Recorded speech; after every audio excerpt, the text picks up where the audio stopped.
आदित्यनाथ जी, सबसे पहले तो आपको बहुत बहुत बधाई भारतीय जनता पार्टी की ऐसी लैंडस्लाइड विक्ट्री के लिए। और आपने बहुत मेहनत की, बहुत हवा बनाई, बहुत बहुत बधाई आपको। मेरे साथ में कांग्रेस के हारून यूसुफ साहब हैं। इनका कहना है कि जो भारतीय जनता पार्टी की जीत हुई है ये कम्युनल फोर्सेस की वजह से हुई है। वोटों का ध्रुवीकरण कर दिया, बांट दिया आपने हिंदू मुसलमान में, इसलिए इतनी बड़ी जीत हुई है। हमने कहीं बांटा नहीं है। ये जीत इस बात को साबित करती है कि उत्तर प्रदेश की राजनीति से जातिवादी ताकतों और तुष्टीकरण के नाम पर समाज को बांटने वाले ताकतों के दिन लग चुके हैं। अब प्रदेश में भारतीय जनता पार्टी के नेतृत्व में विकास और राष्ट्रवाद का मार्ग प्रशस्त होगा और सुशासन की स्थापना होगी। यह जीत इस बात को साबित करती है।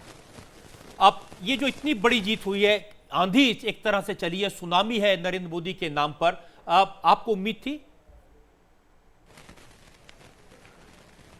हाँ, क्यों नहीं। हमें केंद्र की मोदी जी के नेतृत्व की सरकार और मोदी जी की कार्य पद्धति पर विश्वास था।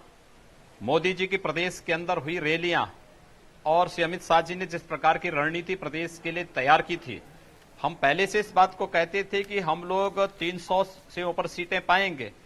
300 प्लस की बात हम लोग बराबर करते कहते आए हैं और उसी के बाद हम लोग उसी के अनुसार रणनीति बना करके हम लोगों ने जिस कैंपेन में भाग लिया था उसकी परिणति है कि भारतीय जनता पार्टी इस प्रचंड बहुमत के साथ प्रदेश में सरकार बना रही है। योगी जी, पूरे प्रदेश में भारतीय जनता पार्टी को वोट मिले। शुरू में जब 2 फेजेस हुए तो लगता था बीजेपी पीछे है, इसीलिए आखिरी फेज में आपने बहुत जान लगाई, नरेंद्र मोदी के साथ आप दिखाई दिए, रोड शो लगे और पूरा गोरखपुर में, बनारस में एक तरह से माहौल क्रिएट किया गया। तो इसका लाभ हुआ?